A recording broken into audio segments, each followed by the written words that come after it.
Nagaan isiniif haa ta'u saba Waaqayyoo, har'ammoo Waaqayyoo carraa naaf kennee bara koo irratti umurii koo irratti guyyaa har'aanaaf dabalee har'ammoo isinii wajjin waan hirmaadhu hafuurri Waaqayyoo wanta jireenya koo keessa kaa'e akkan isinii wajjin hirmaadhuuf Waaqayyo balbala kana waan naa baneef Waaqayyoon guddiseen galateeffadha.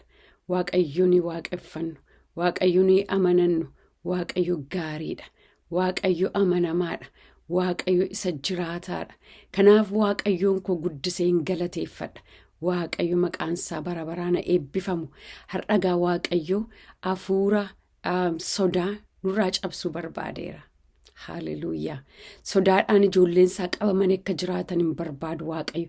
Kanaaf hafuura kana irratti akka nuyi kaanuuf har'a Waaqayyo humna isaatiin nu kaaseera. Walii gallee tokkummaadhaan hafuura kana jireenya keenyarraa jireenya namoota irraa caccabsina. Hafuurri kun xaragamee hin ba'a jireenya namaa keessaa har'a. Maqaan isaa bara baraan eebbifamu. Kadhanna Waaqayyoon dursine. Hallelujah. Waaqayyo jiraataa, mootii bara baraa, leenca Yihudaa Yesuus Kiristoos. Waaqayyo maqaan kee Waaqaaf lafarratti kan galateeffame haa ta'u. Ati carraa namaaf laatta yaa Waaqayyo. Ati lafi namni kufee nama kaafta Waaqayyo. Ati jireenya namaa laatta Waaqayyo. Umurii namaa dabalta Waaqayyo. Jireenya koo keessatti si argee si mi'eeffadhee waa'ee kee dubbadha Gooftaa. Waa'ee kee nan dhaga'e miti yaa Waaqayyo. Waa'ee kee jireenya koo keessatti nan ameen bare. Sin arge jireenya koo keessatti. Dhugaa akka ati taaten si arge yaa Waaqayyo. Jiraata akka ati taaten si arge yaa Waaqayyo. Si mi'eeffadhe jireenya koo keessattan si arge. Kanaaf waa'ee kee dubbachuutti hin saalfadhu. Kanaaf waa'ee kee dubbachuutti hin qaana'u. Kanaaf ija jabummaadhaan waa'ee kee dhugaa ta'uu kee, jiraataa ta'uu kee, fayyisaa ta'uu kee, humna qabeessa ta'uu kee nan dubbadha. Hallelujah. Maraya nama iskela ida magandora kroba diaskela ida. Leeroomaa shiiska ida magando har ammoo Waaqayyo Gooftaa jireenya saba kee keessatti waan hojjettu qabda ati. Malee akkasumaan dubbiin kee gara jireenya namaa hin naqu. Waan gootu qabda, waan buqqistu qabda Gooftaa. Hafuura sodaa kana jireenya namaarraa caccabsitee Gooftaa. Hafuura kee isa dhugaa, hafuura kee isa jajabinaan nama guutu. Jireenya namaa keessa nama kaa'u barbaaddeeti. Jireenya namaa dammaqsuu barbaaddeetta Gooftaa. Kanaaf dhufte Gooftaa. Sin galateeffadha Waaqayyo koo. Ani nama dadhabaa Gooftaa koo. Ani yaa Waaqayyo Gooftaa. Nama kanaaf maluyyuu kan hin taane ati garuu afaan na godhachuu barbaadde ammayyuu jireenya kootti maa'ee bayi, ammayyuu afaan kootti maa'ee bayi, ammayyuu jireenyi koo ulfina kee labsuuf haa ta'u, ammayyuu jireenyi koo ulfina keetiif haa jiraatu Waaqayyo. Jireenya koo dhuunfadhu. Qalbii, miira koo, yaada koo, sammuu koo, afaan koo Yesuus jireenya koo guutummaatti ati maa'ee bayi. Ulfinni kee haa mul'atu. Guddinni, galanni, ulfinni hooqubaan Waaqa irratti lafa irratti siif haa ta'u. Itti darbi hafuura qulqulluu hojjedhu ati. Maqaan kee haa eebbifamu. Galanni siif haa ta'u. Ameen. Hallelujah.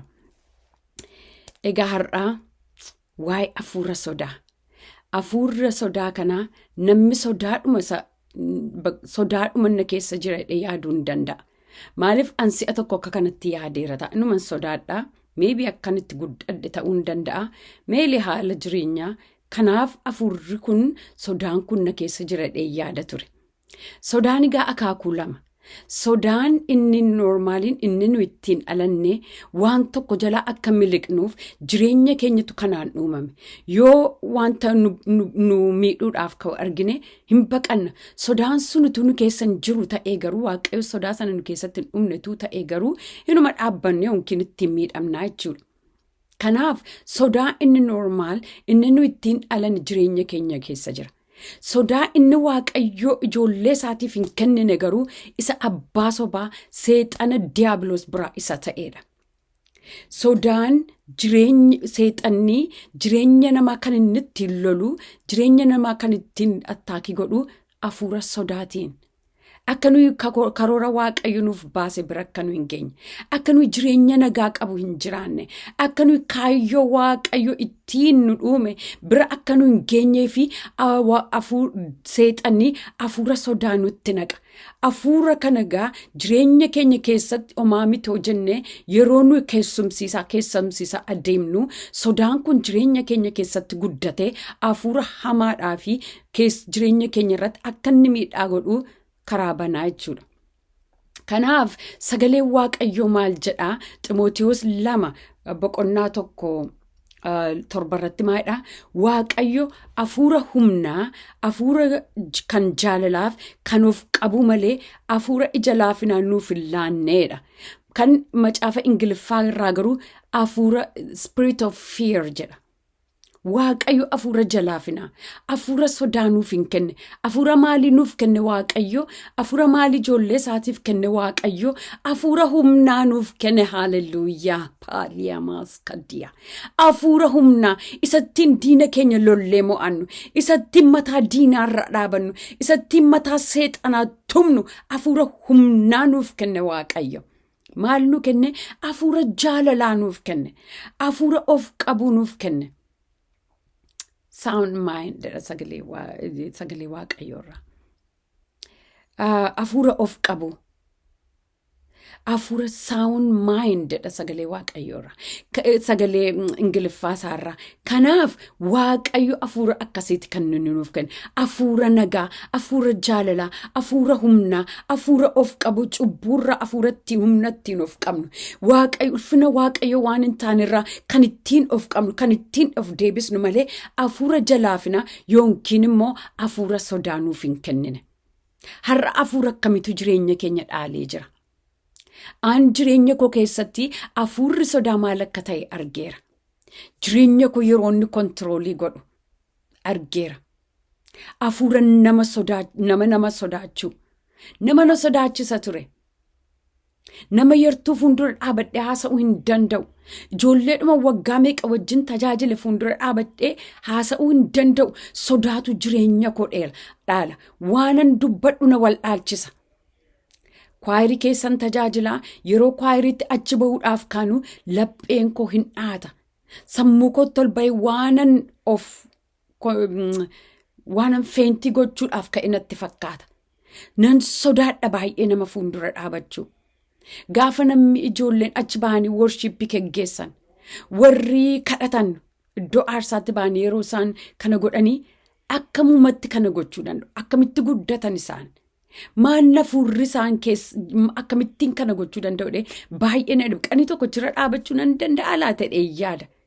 Garuu immoo hafuurri sodaan namaa jireenya koo dhukkaamsee qabee ture. Waaqayyo garuu narraa caccabse. Haalleluuyaa. Waaqayyo garuu hafuura sodaa kana jireenya koo keessa buqqisee gateetu hafuura humnaa jireenya koo keessa kaa'e. Hafuura ija-jabinaa jireenya koo keessa kaa'e. Haalleluuyaa. Maqaan isaa bara baraan kan galateeffame haa ta'u. Akkamitti namichirra dhaabata isa jedhu Waaqayyo fuula namaa dura akkan dhaabadhu godhe. Waaqayyo isa darbee afaanan hin beekneen, afaanuman hin beekneen saba biyya kanaa dura dhaabadhe dhugaa sagalee Waaqayyo akkan labsu godhe Waaqayyo. Kun anarraa miti. Haalleluuyaa. It's not from me. Anarraa miti. Aan nama hafuura sodaatiin qabame ija namaa ilaaluu nama sodaatu ture. Waaqayyo garuu kana nurraa quncise. Haalleluuyaa. Narraa quncise kaase Waaqayyo. Narraa xaragee gad darbate Waaqayyo. Hafuura kana jireenya koorraa rukute. Hafuura isaa isa ija jabinaan nama guutu, isa humnaan nama guutu, isa wangeela nama dubbachiisu Waaqayyo jireenya koo keessa kaa'e. Kanaaf guddiseen Waaqayyoon galateeffadha. Bara baraan maqaan isaa galateeffamu. Inni kana naaf godhe Waaqayyo siifis hin godha obboleessa koo. Inni kana naaf godhe Waaqayyo siifis hin godha obboleettii koo. Hafuura maaliitiin qabamteerta? Hafuurri sodaa si qabee jira. Akkati hin tarkaanfanne nagaa kee qabee jira. Jireenyatti namaa wajjin jiraattu qabee jira. Wangeela akkati hin labsineef si qabee jira. Akkati hin tarkaanfanne hiixatteessa Waaqayyo siif kaa'e akkati hin fudhanneef si qabee jira. Phexrosin sodaate qanii tokko. Hafuura sodaatti gale. Nama sodaateef Phexros. Nama sodaate Yesusiin gane. Sagalee Waaqayyoo maal jedhaa?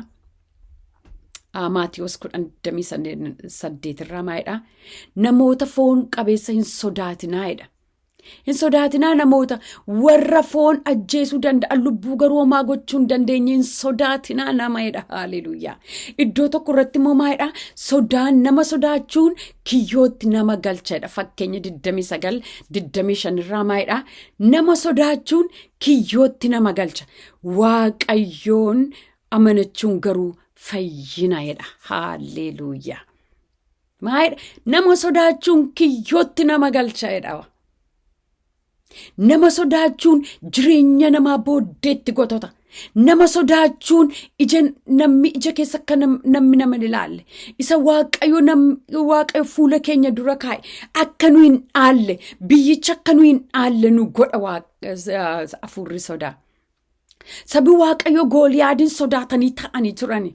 Hafuura sodaatiin qabamanii Gooliyaad nama tokko sodaatanii Waaqayyoon sodaachuun Gooliyaadin sodaatanii biyya Waaqayyo isaaniif kaa'e deemanii tarkaanfatanii ce'anii akka hin dhaalleef sodaatanii rib jedhanii taa'ani. Waaqayyo garuu hin dhufe. Waaqayyo har'a siif dhufa obboleettii koo. Isa si sodaachisa isa fuula kee dura dhaabatu hafuura kana Waaqayyo sirraa rukutee aaltuu isa mootummaa isaa aaltuu isa Waaqayyo siif kaa'e sana akkati darbitee fudhattu si godha Waaqayyo. Hin kaasa Waaqayyo hafuura kanas keessaa. Hin buqqisa Waaqayyo hafuura kanas keessaa. Kanaaf hafuurri kun egaa kakuu Waaqayyo nuuf kaa'e akka nu hin qabanne. Iddoo Waaqayyo nuuf male akka nu hin geenye. Iddoo Waaqayyo nuuf male akka nu hin dhaabanne nu godha jechuudha. Kan Waaqayyo naaf male kana ture wangeela isaa akka labsuuf. Seexanni garuu hafuura sodaatiin na qabee na hidhee na xaxe na kaa'uu barbaade. Yesuus garuu na hiike. Haaleluyyaa. Siinis si hiika har'a Waaqayyo. Siinis bilisa si baasa har'a Waaqayyo. Bartoonni Gooftaa Yesuus Kiristoos namoota barsiisota sana sodaatanii warra Fariisotaa sodaatanii balbala isaanii cufatanii taa'anii turani. Yohaannis 20:12 irratti balbala isaanii cufatanii sodaatanii hin taa'u turani. Yesuus Kiristoos garuu ol lixee maayidha. Nagaan isiniif haa ta'u jedhe. Haaleluyyaa. Yesuus yeroo hafuura sodaa sana irratti dubbatu nagaan isiniif haa ta'u yeroo jedhe sodaan sun taa'uu hin danda'u. Hin ba'e jireenya isaanii keessaa. Irra deebi'e nagaan isiniif haa ta'u jedhe. Har'a nama sodaadhaan qabamtee jirtuuf nagaan Waaqayyoo siif haa ta'u jedha. Har'a nama sodaadhaan qabamtee kan jirtu haala kan sodaattu har'a nagaan Waaqayyoo siif haa ta'u jedha. Haaleluyyaa. Yesuus ol lixee nagaan isiniif haa ta'u jedhe. Ammas irra deebi'ee nagaan isiniif haa ta'u jedhe. Sammuu isaanii bilisoomse Waaqayyo nagaa isaatti guutee. Haaleluyyaa. Yohaannis 14:21 barraa maayidha. Nagaa isin biratti nan dhiisa. Nagaa koo isiniif nan kenna. Akka biyyi lafaa isiniif kennutti mitiidha. Haaleluyyaa. Hin raafaminaa, hin sodaatinaa jedha. Hin sodaatin siin jedha har'a Waaqayyo. Saba Waaqayyoo hin sodaatinaa jedha. Nagaa isin biratti nan dhiisa jedha. Haaleluyyaa. Nagaa koo isiniif nan kenna jedha. Hin sodaatinaa, hin raafaminaa, garaan keessan hin raafamin. An nagaa koo isiniif nan kennaa jedha. Haaleluyyaa. Nagaan Waaqayyoo naannaa keessan guutu. Nagaan Waaqayyoo jireenya keessan keessa guutu. Nagaan Waaqayyoo sammuu keessan dhaalu. Haaleluyyaa. Galanni bara baraan Waaqayyoof haa ta'u. Ulfinni isaaf haa ta'u. Waaqayyo sammuu Waaqayyoo qabna nuyi. Yaada Waaqayyoo qabna nuyi. Qorontos isa jalqabaa 2:16 maayidha. Nuyi garuu yaada Kiristoos qabna. Isa Ingiliffaa isaarraa moomaa jedha. But we have the mind of Christ. Anaaf isin sabi Waaqayyoo sammuu Waaqayyoo yaada Waaqayyoo qabna. Kanaaf yaadi keenya nagaadhaaf dhalate. sammuu nagaa, yaada nagaa malee yaada sodaatiin kan yaada sodaa kan sammuu keenyatti naqu, sodaa kan nutti labsu. Waa'ee fayyaa keenya akka nuyi sodaannu kan godhu, waa'ee maatii keenya, waa'ee ijoollee keenya sodaa nutti kan naqu, waa'ee saborii sodaa kan nutti naqu. Hafuurri kun maqaa Yesuus Kiristoosiin jireenya saba Waaqayyoo irraa kan rukutame haa ta'u. Nuyi garuu yaada Waaqayyoo qabnaadha. Hallelujah. But we have the mind of Christ. Galanni Waaqayyoof haa ta'u. Ulfinni bara baraan isaaf haa ta'u. Maqaan Waaqayyoo bara baraan kan galateeffame haa ta'u. Heewaaniif egaa sodaan kun gaafii jireenya keenya keessa kan inni lixu yeroo nuyi cubbuutti qabamnudha. Yeroo nuyi cubbuu hojjennu. Addaamiif Heewaan cubbuutti kufanii. Cubbuutti kufanii Waaqayyo jalaa dhokatan, Waaqayyoon hin sodaatani. Dhaqanii dhokatanii cubbuu keessa yeroo jiraannu Waaqayyo akkamittiin nu ceephaa kun, akkamittiin Waaqayyoon kadhadha. Akkamittiin fuula Waaqayyoo duratti dhiyaadha. Waaqayyoon nu sodaachisa. Akka nuyi dhufnee Waaqayyoon hin kadhannee fi hafuura sodaa sana nutti naqee ceephoodhaan jireenya qabee Waaqayyotti nu fageessa. Waaqayyotti nu harkisa. Sagalee Waaqaatamma kana booddee maanni cubbuu akkasitti kuftee taa'e hafuura sodaatiin nu qabee Waaqayyoorraa nu fageessa. Cubbuutti kufuun hafuura sodaa namatti naqa.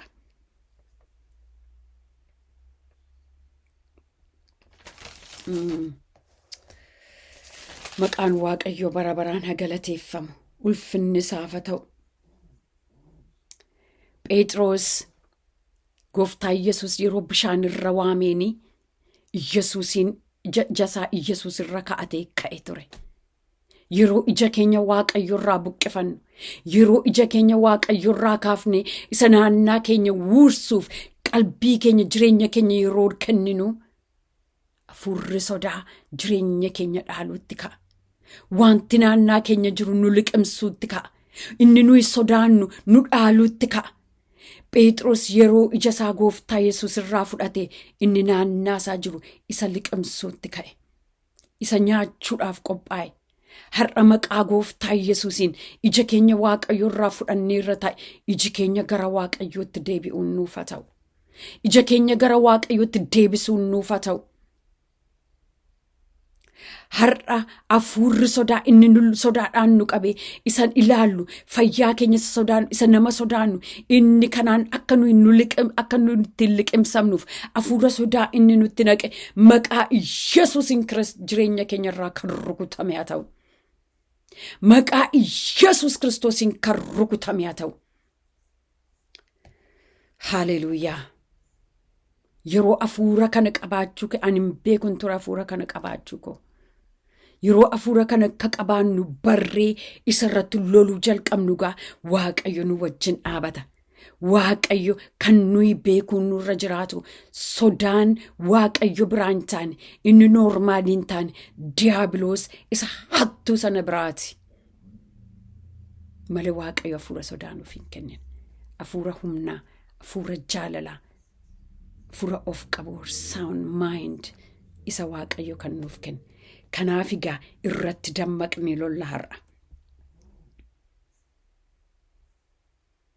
Hafuura kana irratti hafuura Waaqayyoo waamna.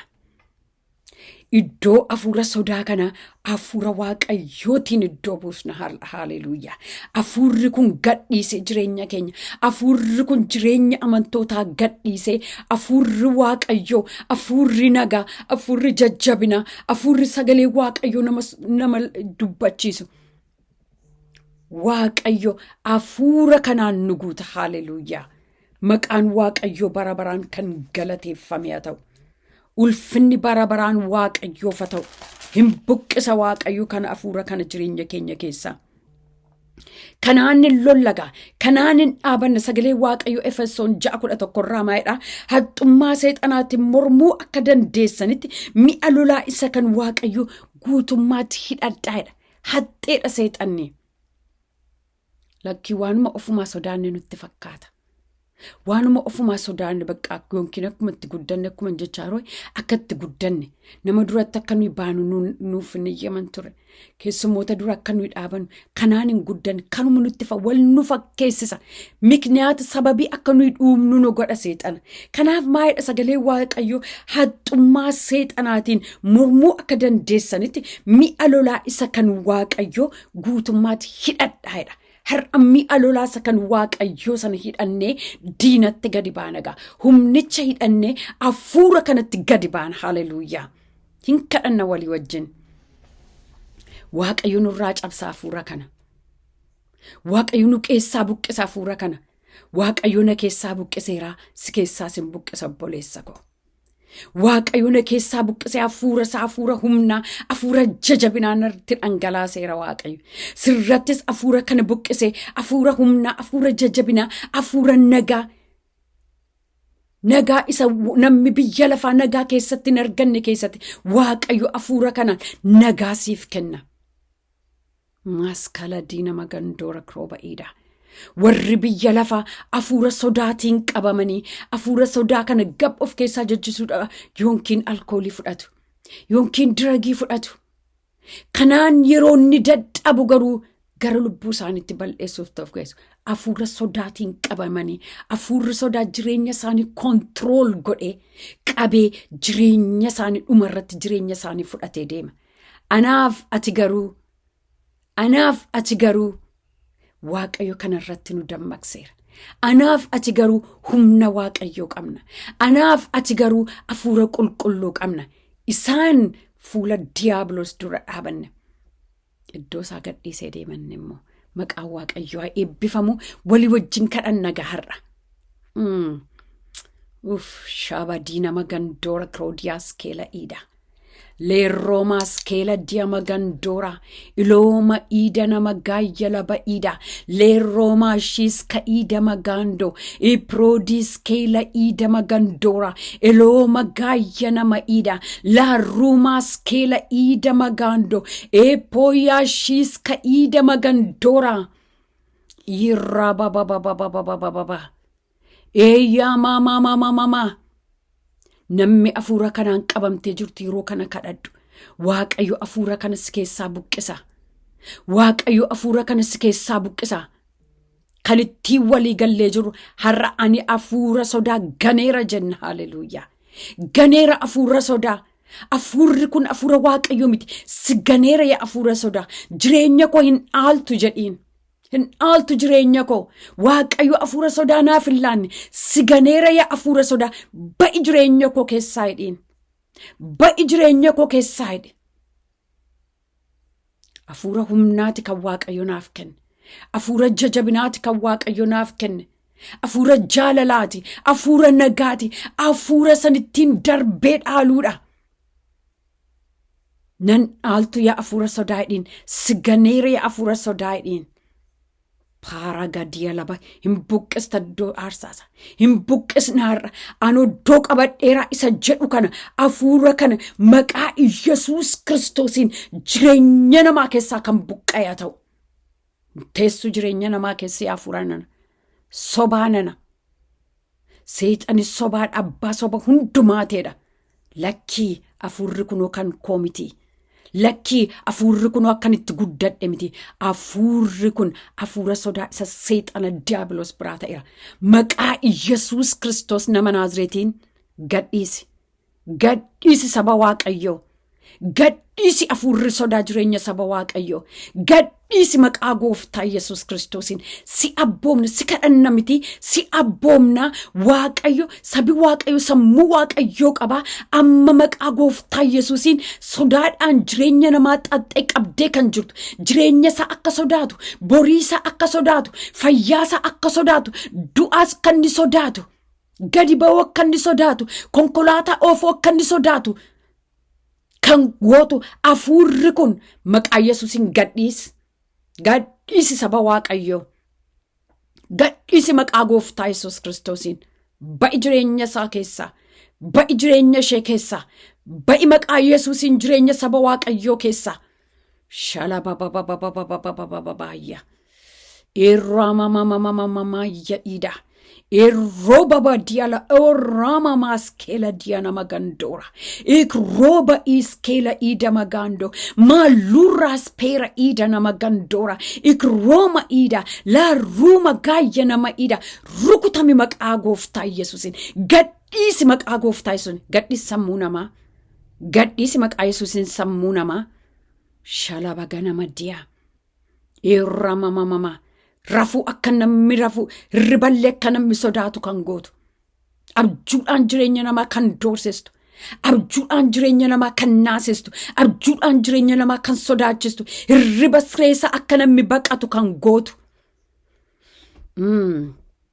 Yee bagaayyaa. Iji Waaqayyoo si argeera. Gadhiisi nama kana. Gadhiisi nama kana. Eeshaa balaa badiya. Balbala cufatee akka namni taa'u kan gootu. Shababababababababababababa. Irraa gadhiisi Maqaa Gooftaa Yesusiin. Gadhiisi. Shalabana mama nama akka inni sodaatu kan gootu. Fuula namaa dura akka inni dhaabbachuu akka namni sodaatu kan gootu. Foon qabeessa akka namni sodaatu kan gootu. Maqaa Yesuus Kiristoosiin sitti dhufnaarra. Maqaa Yesuusiin sitti dhufneerraadha. Rukutami. Ba'i jireenya namaa keessaa. Ba'i Maqaa Gooftaa Yesuusiin. Gadhiisi Maqaa Yesuusiin. Yesus. Shalaba ganama diyaa. Mama. Eloo baga ida magandora. Remos kela ida. La ruma shiga ida. Yesus Kristos. Leba baba. Nyaatu lubbuu kana seexana. Nyaatu lubbuu kana. Ba'ee hojjetate illee akka inni hin ganne sodaadhaan qabdee xaxxee kan jirtu. Mana isaatti hiitee kan jirtu. Gadhiisi nama kana. Biyyatti keessatti milkaa'an keessatti akka inni milkoofne. Sodaadhaan xaxxee qabdee kan jirtu. Gadhiisi nama kana. Gadhiisi Maqaa Gooftaa Yesuusiin. Iji Waaqayyoo si argeera. Ija Waaqayyootu si arge. Gadhiisi nama kana. Biyyanni itti hojjetatee milkaa'uu danda'utti xaxxee hiitee sodaadhaan qabdee kan jirtu. Amma ija Waaqayyootu si arge. Gadhiisi Maqaa Yesuusiin. Gadhiisi nama kana. Gadhiisi. Shababababababababababababa. Irraa mama. Leerraa babababa Yesuus Kiristoos. Ilaama ol gali Waaqayyo Gooftaa macaa. Ol gali mana nama kanaatti. Nagaan siifa ta'u jedhi Yesuus Kiristoos. Bartoota kee lafa isaan cufatanii nama sodaatanii lafa isaan ta'anitti. Lubbuu isaaniif sodaatanii lafa isaan ta'anitti yaa Waaqayyo. Ati garuu gara biyya lafaa hundumaa dhaqaa. Wangeela lallabaa. Dhukkubsataa fayyisaa. Hafuurota hamoota baasaa itti Waaqayyo. Sabati ergite garuu isaan sodaadhaan qabamanii du'a sodaatanii nama foon qabeessa sodaatanii balbala cufatanii yeroo isaan ta'an ol lixxee nagaan isiniif ta'u jette. Irra deebitee nagaan isiniif ta'u jette. Yaa Waaqayyo sin kadhadhaa amma mana nama kanaatti ol lixiitii nagaan siif ta'u jedhe. Haleluuyaa. Nagaan siif ta'u jedhe yaa Waaqayyo. Sammuu nama kanaatti nagaadhaan ol gadi. Sammuun nama kana ageeddaramu. Sammuun nama kana nagaadhaan haguutu. Hafuurri sodaatti aragame sammuu nama kana keessaa ba'u. Shabaayya nama iidaa Yesuus. Elooma diina magaayyaa Yesuus. Iproodiyaas keela diina magandora. Imroogaa shiiga iida magando. Maalurraas peera iida nama gandora Waaqayyo. Elooma diina magaayya laba iida. Leeroomaa shiyamas. Yesuus Kiristoos. Barabaraan maqaan kee eebbifamu. Hafuura Waaqayyoo galanni siif ta'u. Hafuura Waaqayyoo hafuura nagaa. Hafuura Waaqayyoo hafuura bilisummaa. Hafuura Waaqayyoo hafuura humnaa. Hafuura Waaqayyoo hafuura jajabinaa. Hafuura Waaqayyoo hafuura of qabu. Hafuura Waaqayyoo Yesuus Kiristoos. Hallelujah, hallelujah, hallelujah. Galanni siif haa ta'u, ulfinni siif haa ta'u, hooqubaan siif haa ta'u.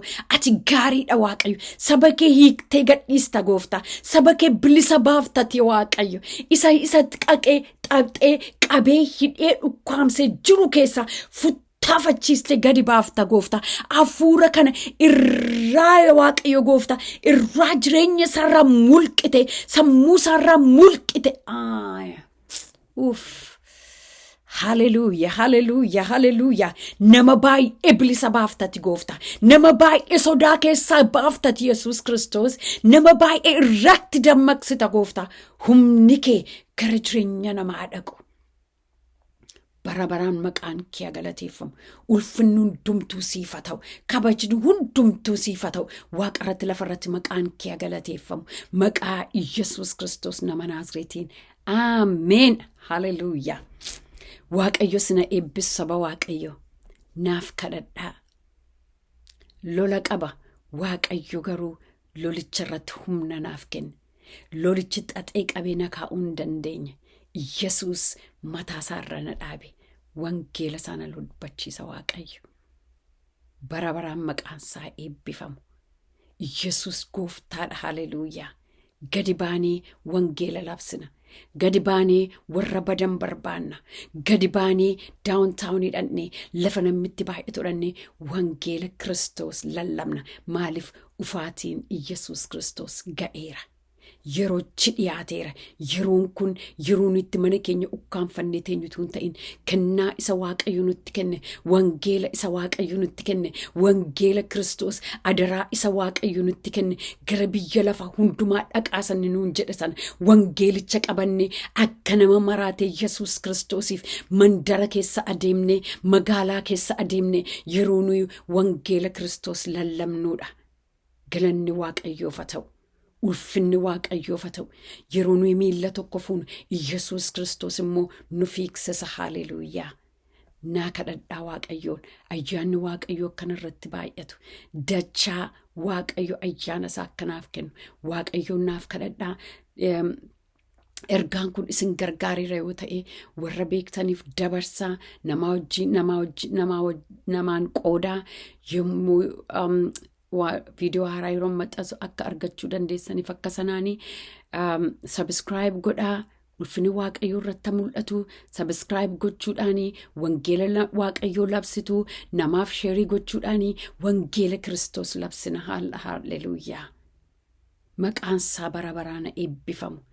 Yesuus Kiristoos duwwaan irratti ulfaatu. Yesuus Kiristoos duwwaan irratti mul'atu. Ani mul'achuun koo gatiin qabu boloota koo. Gatiin qabu. Yesuus haa mul'atu. Yesuus hamoo. Ani si dadhabduu keessaan Yesuus hamoo. Yesuus ulfinaa argatu. Waaqayyo isina eebbisu. Nagaan Waaqayyo jireenya keessa na dhaalu. Nagaan Waaqayyo bultii keessa na dhaalu. Nagaan Waaqayyo mana keessa na dhaalu. Nagaan Waaqayyo lafa hojii keessa na dhaalu. Nagaan Waaqayyo sammuu keessa na dhaalu. Nagaa isin biratti nan dhiisa. Nagaa koo isiniif nan kenna. Akka biyyi lafaa kennutti miti. Garaan keessan hin raafamin. Hin sodaatinaa inni jedhe Yesuus Kiristoos amanamaadha. Haalleluuyaa. Gooftaan isina eebbisu. Guyyaa eebbaa qabaadhaa. Waaqayyo isin wajjin haa ta'u. Ulfaadhaa. Eebbifamaa. Hallelujah.